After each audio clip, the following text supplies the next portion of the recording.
G'day ladies and gentlemen, ScottyD here from the Australia's Tabletop Wargaming Network, and welcome back for another installment in our new series Warhammer 40,000 10th edition for the new guy. G'day ladies and gentlemen, and welcome back to the Australia's Tabletop Wargaming Network for another installment in our For the New Guy series, where we go through some of the most popular detachments for all of the codexes for Warhammer 40k, and we're continuing to look through the Space Marine detachments for today's video. We've got Jake joining us once again. How you doing, brother? Yeah, good, bro. Thanks for having me on. Yeah, not a problem at all. Thanks for jumping on and doing this with me. It's greatly appreciated. And so before we jump into talking about this video's detachment, which is the Firestorm Assault Force, I just want to thank everyone who has been supporting us over here on YouTube, whether you are liking, commenting, sharing the videos, subscribing to the channel as well. Your support to what we are creating here at the ATWN is greatly appreciated, so thank you so much. And without further ado, let's jump in to talking about the Firestorm Assault Force. Now, Jake, what are your initial thoughts of Firestorm? Look, I think Firestorm's good. It's got a lot of tooling. It's definitely tooled to more of the lovers of the salamanders, but it can be used in many different armies. Yeah, overall, it's got lots of good things in the toolbox. Yeah, I definitely agree. It's very transport focused as well with some of the stuff we'll get into. Like it's got some synergies with transports, which is good. It makes sense if you're wanting to get up close and personal with your opponent. You can take those transports and they'll allow you to get up the board a lot quicker. When we get into the rules, it'll talk a bit more about how you're probably wanting to take closer range fire. As you were saying, salamander focused, it's very focused on flamer or torrent weapons, as they're now called. So there's a few things that'll key off that as well as some actually really solid enhancements to help your characters out as well in this detachment. So really keen to see how this unfolds. So speaking of, let's jump into talking about it. And first up, we're going to look at the detachment rule. So the detachment rule is close range eradication. Ranged weapons gain the assault ability, and when targeting an enemy unit within 12 inches, they get +1 strength. So basically, fast gun is good in this detachment, and when you get up close and personal, it's a bit stronger as well, which is quite nice. Yeah, definitely. Just the assault, everything being able to advance and shoot's just unreal. Yeah, definitely agree. Definitely agree. I mean, you know, it works particularly well with any weapons that are on a particular like strength bracket. So something that like heavy bolters, for example, they're strength 5, but if you're shooting into something that's T6, if you're within 12, you go up to strength 6. It means you're going to be able to get a bit more reliable damage onto that unit. You know, similarly with strength 9 melter, it'll go up to strength 10 when within 12. So it means that you're able to get a better conversion on your damage into tougher targets that might be toughness 10, for example. So it kind of pushes, you know, range weapons past their a particular break point that they might have, allowing them to wound on a better result, which is really nice. Yeah, absolutely.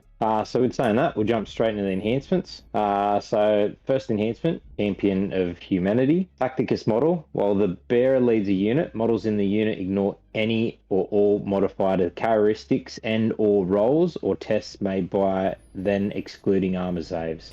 So yeah, I mean, stuff that ignores modifiers is massive in the game, with so many different buffs to different units. If you can take that away from that unit, it's a big deal. Yeah, 100%. Particularly if it's negatives to like stuff like leadership is really solid. You know, allowing them to be a lot more, not as susceptible, I should say, to stuff like battle shock. You know, ignoring penalties to hit. So if you've got a unit that's -1 to wound, you ignore that. If you've got something that is -1 to hit, you ignore that. So things like that, just this unit with Champion of Humanity can really deal a lot of damage where you need it on the right unit is the biggest key, I would say. Second enhancement is War Tempered Artifice. Infantry model. Melee weapons get +3 strength. Pretty nice. Yeah, throw this on a captain of some sort that's got a really strong weapon. You can get a Power Fist to strength 11, Thunderhammer to strength 11. You could get a Mastercrafted Power Sword up to strength 8. So it can really start to make some high quality melee weapons on your characters that need it. You could also put this on, say, a Judiciary as well to really pump him up. I think he ends up going up to something like Strength 10 at -2 flat 2 damage. Yeah, which is just unreal with that fight's first ability. Yeah. Something like some aggressors or something. Yeah, you're shooting and punching and laughing the whole way. Yep. Next enhancement, Forged in Battle. While the bearer leads a unit, once per turn, can change a to hit or saving throw for a model in that unit to an unmodified 6 after making the roll. That can be great on something like eradicated damage, a clutch saving throw that you need. Yeah, there's a lot of situations you could use that. Yeah, so only being the to hit roll or a saving throw is really solid. So it means that for a saving throw, particularly on a unit with invulnerable saves, something that might be, in Terminators, you take a brick of Terminators, you have Forged in Battle, it means that you can guarantee a save against, say, a damage 3 attack, basically once per turn that's coming into your unit. So you can actually guarantee a little bit of survivability here. The 6 to hit is nice on something that's got like sustained hits. So you're able to guarantee some extra hits there. So say, for example, you throw it in with a unit of Stern Guard. You're able to guarantee the Heavy Bolter at least getting 1/6 for the sustained 1 there. So there's some good things around that you can really play with. But I think Forged in Battle is probably the one that's left home the most out of these 4 enhancements. Yeah, definitely. Sorry, just rereading through that. Yeah, the hit or saving throw, not damage. Just to make that clear for everybody. All good.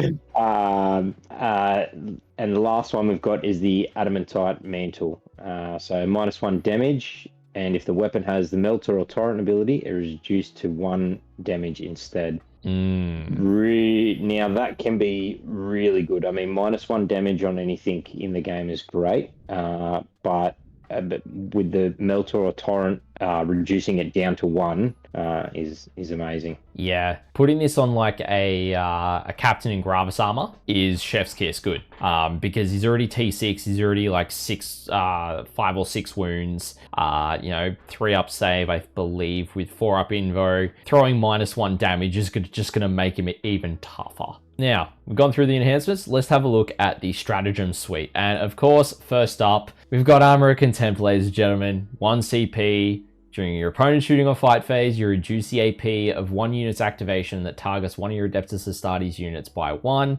and it's only for that activation. First up, we got it out of the way. Yeah, it seems that you always seem to get stuck with that one. Is what it is. Yeah, no, that's it. So just remembering, guys, the new update to the Armor and Contempt, it's only 1 activation, so unfortunately can't protect your unit from multiple units coming into you. Yeah. Next one, Crucible Battle, 1 CP. During your shooting or fight phase, an Adeptus Astartes infantry unit targets the closest eligible unit within 6 inches, gets +1 to wound. Also very good. Yeah. +1 to wound is just, it's especially paired with, something with a captain giving you the free CP strat there to give you +1 to wound. Always good. Yeah, definitely. I think it's also really solid on, say, Eradicators. You get them within 6 inches. You're also getting Melter. You're getting +1 strength, and you're getting +1 to wound. So say you're wounding something that's strength 10, toughness 10, you're going down to wounding on 3s compared to 5s in other detachments. Oh, yeah. Yeah. Can be very lovely. Yeah. Next up, we have got the Rapid Embarkation Stratagem. It's 1 CP, and this is one of the transport ones that I was talking about earlier. At the end of the fight phase, 1 Adeptus Astartes infantry unit that is wholly within 6 inches of an Adeptus Astartes transport without any units embarked within it, the selected infantry unit can embark within the transport. You cannot select an infantry unit that is within engagement range of any enemy models that cannot normally embark within the transport or that disembarked from that transport this turn. Actually, disembarked from a transport this turn, I should say. A transport, yeah. Look, I've seen this one used many a times, and to my opponent's advantage every time, obviously. But as someone, having a set of Eradicators out there swinging, shooting, you think that they're going to be the best thing to charge, so you can get rid of them. they're 6 inches from a transport. You charge them, they pop back in the transport, fail charge. Yeah, I see it too many times. It's a catch. So it's a great stratagem, really. Yeah, definitely agree for that one CP. Next stratagem is Immolation Protocols. 2 command points for this one. During your shooting phase, an Adeptus Astartes unit's torrent weapons gain the Devastating Wounds ability until the end of the phase. Giving anything dev wounds is great. There's not a lot of stuff that protects from mortals. That people really gear towards much these days, I don't think. There is some armies that do it, but there's a lot of armies that don't have the ability to protect themselves against mortals. Yeah, definitely agree. It is expensive for what it does, so putting it on something that, torrent weapons are automatically hitting, so something where you're going to be able to maximize the damage coming out of this stratagem usage, even pairing it with, say, a captain to get it down to 1 CP as well is a really solid option. So say a Gravis captain in a aggressor squad with all flamers is really solid for this because they're a relatively strong frontline unit anyway. You're able to really utilize that. Or a unit of Infernus Marines, 10-man strong with a captain. Yeah, 10d6 on average is going to be getting you 35 hits. Of that, you should be at least getting 6 dev wounds out of that.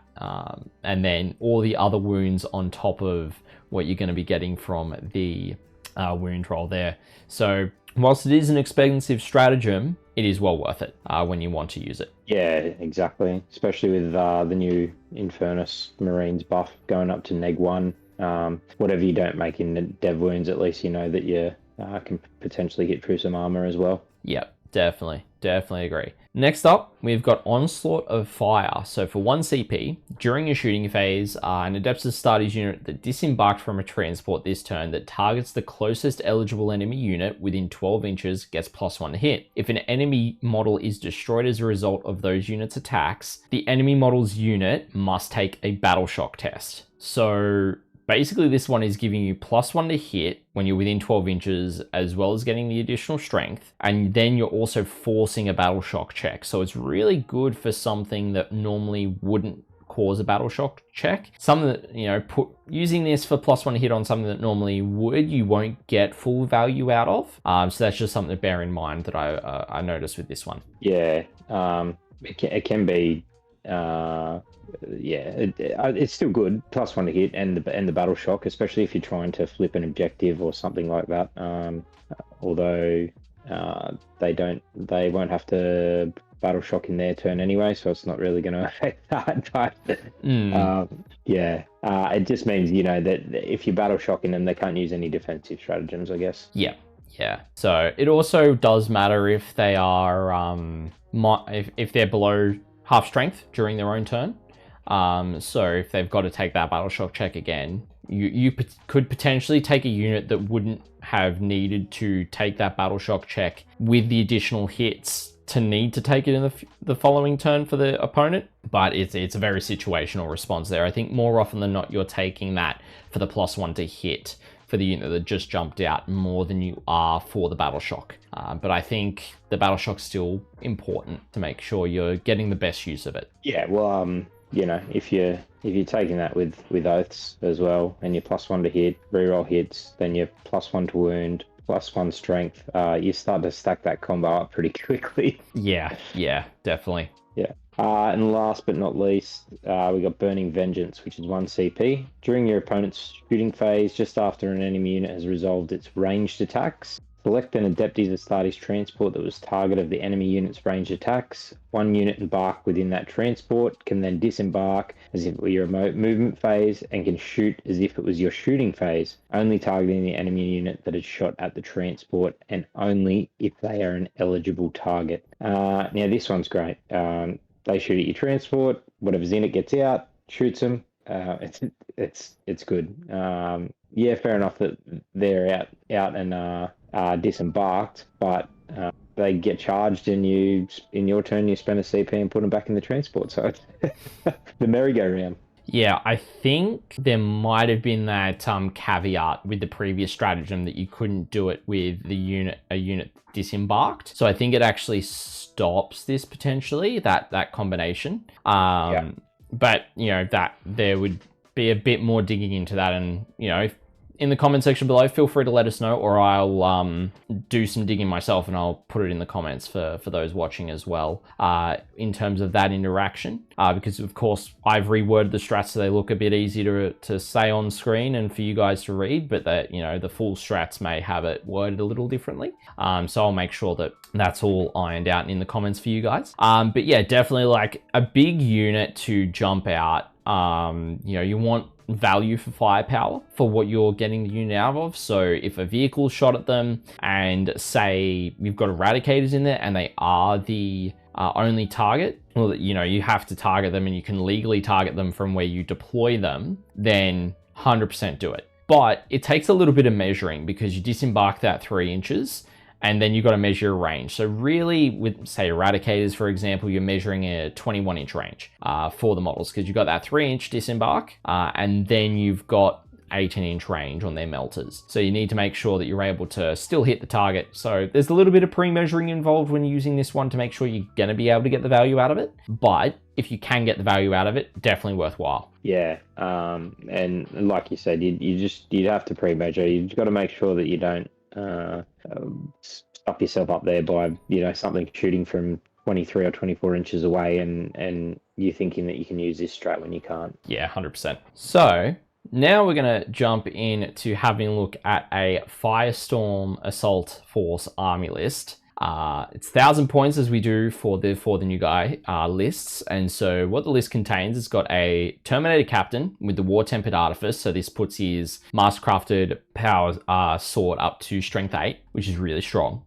You've then got a Terminator Librarian, 3 units of 5 Infernus Marines, because Flamers, why not? A Brutalis Dreadnought. Now, I'd highly recommend taking the multi-melters on this guy, but you can run in with the heavy bolters. I personally also prefer the Talons over the Fists because they're the same strength as the Fist, but you get an extra attack. And the only thing you're missing out on is the bolt rifle shots, which I think is a worthwhile trade-off when you're wanting to send this guy into combat more often than not. Yeah, definitely. 2 units to 3 Eradicators, you're going to take the multi-melter in each unit, but keep them as 2 units of 3. You want a little bit of what we call MSU, or multiple small units. I feel like Firestorm really plays into MSU quite a lot. And then a unit of 5 Terminators as well, bringing the list to 995 points. So basically, the idea is with this one, you throw the Terminator Librarian in with the Terminators, and you send the Captain off on his own. You can pick, I'd probably be picking the Librarian to be your Warlord just to give him a bit of extra protection. Now you could swap that. It depends on whether you want the free stratagem support on the Terminators or you want the sustained hits guaranteed on the Terminators with sustained hits 1 from the Librarian. I prefer having the Librarian in there for additional shots and firepower, considering how limited you are with anti-infantry shooting. It'll mean the Terminators are actually going to get a lot of value out of their shots with Oath of Moment. And then the Captain can be a solo deep striker in the backfield, go and clear your opponent's home field objective and just be a nuisance where you need him to be. He can free spend for himself when you want to, so you could give him +1 to hit and battle shock, for example, or some of those other strats that we were talking about. Armor of Contempt to be really solid on him for 2-up save, 4-up invo, meaning, okay, cool, your AP1 weapons do nothing to me and I'm rolling 2s. But yeah, what are your thoughts? Yeah, no, definitely. I think the Brutalis, like you said, is better with the Talons. Not to mention, it also, the Talons give you the sweep function, so you can get a few more attacks and shred some light infantry, or pick up some screens and that sort of thing if you need to as well for that. I think it's neg 2 1 damage or something like that. Yeah. 7 attack. But yeah, it's definitely good. It's a good trade-off for the bolter. You want to get him into combat anyway. Yeah, the Termies good. Like you said, with the saves, Eradicators and Furnace Marines are a bit of a staple of Firestorm, really, in my opinion. And yeah, I think you hit the nail on the head there, Scotty. Yeah, too easy. So I'll pass it back to you, brother, to look at the cost of what getting this army list looks like. Yeah, look, I think this box set comes off like reasonably priced to get you 1,000 points. What you've come up with here is the Space Marine Combat Patrol, which will give you the Terminator Captain, Terminator Librarian, the Infernus Marines, and the Terminators. So you can get that from GW for $280, but probably get from your FLG or online 266 or a bit cheaper. Brutalis Dreadnought you can get for 140 or 111 online, or even cheaper from your buy swap cells. 2x3 Eradicators, which you can get for $97 times 2, or $77. Or you can get the easy to build kits. I think a lot cheaper off some people. And the 10 Infernus Marines, which from the couple of new box sets, there's lots of them getting around online, but you can get them brand new from GW for $100 or $79 elsewhere, total being 714 or 610 by doing it online or from your local game store, really.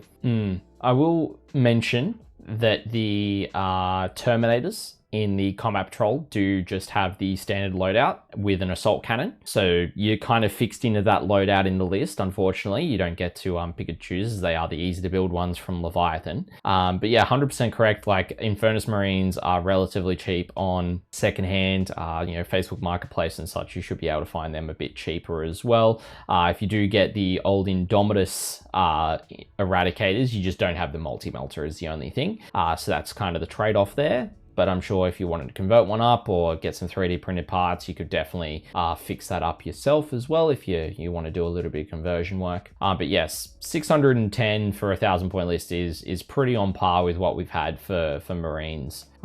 Looking at these different 1,000-point lists that we've been doing for the detachments so far. Yeah, exactly. And to be honest, I bought, I think it was 10 Infernus Marines, the 5 Terminators and a Terminator Captain for, I think it was like $110 posted off Warhammer buy swap sale not that long ago. So you just got to have a look out. A lot of people bought them new box sets and stuff like that. So if you're not into spending big money, just jump on and have a look. Yeah, for sure.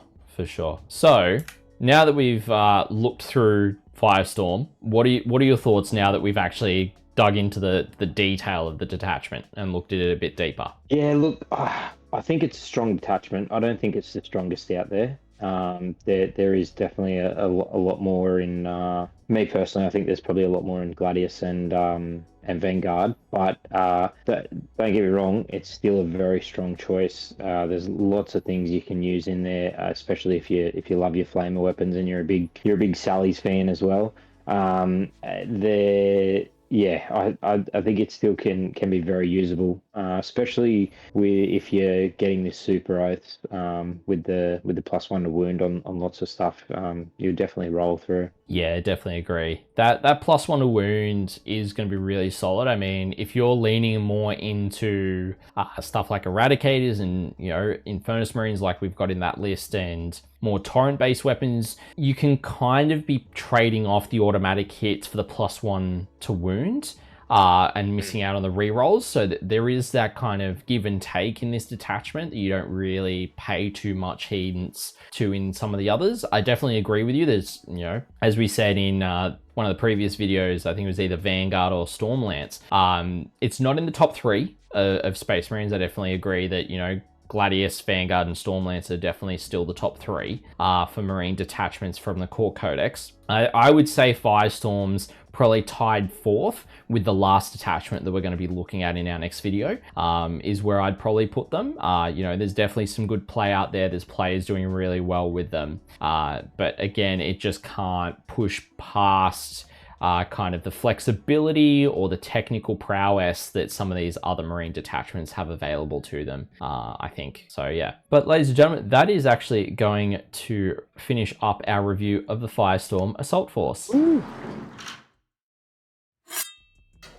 Alrighty, ladies and gentlemen, well, thank you so much for joining us for another For the New Guy video. It's been great to be going through the detachments with Jake and chat through them. And I hope you guys are getting a lot of information and understanding about how these detachments work, what they have available to them, and how you're able to play with them, or you may find about how to combat them and what to be aware of when playing against them as well. Now, if you did enjoy today's video, feel free to hit it with a like down below. If you have any feedback or comments about the Firestorm Assault Force, feel free to leave them down in the comment section. And if you did want to catch more of this style of content here at the ATWN, feel free to hit that subscribe button, turn on that notification bell, so you'll be notified as to when we are releasing more content here on YouTube. And if you want to continue this conversation and, chat with myself live when I'm doing hobbying streams or potentially during tournament coverage that we got happening throughout the year with not just myself, but some of the other ATWN team members as well, feel free to head over to Twitch and follow us at the Australis TWN Twitch channel, where we do weekly hobbying sessions with myself. We also do tournament previews and live tournament coverage as well. And as per usual, I want to thank all of our financial contributors, whether you're here on YouTube as a YouTube member or you're a Twitch subscriber or a Ko-Fi member as well. Your guys' financial support really allow us to do a lot more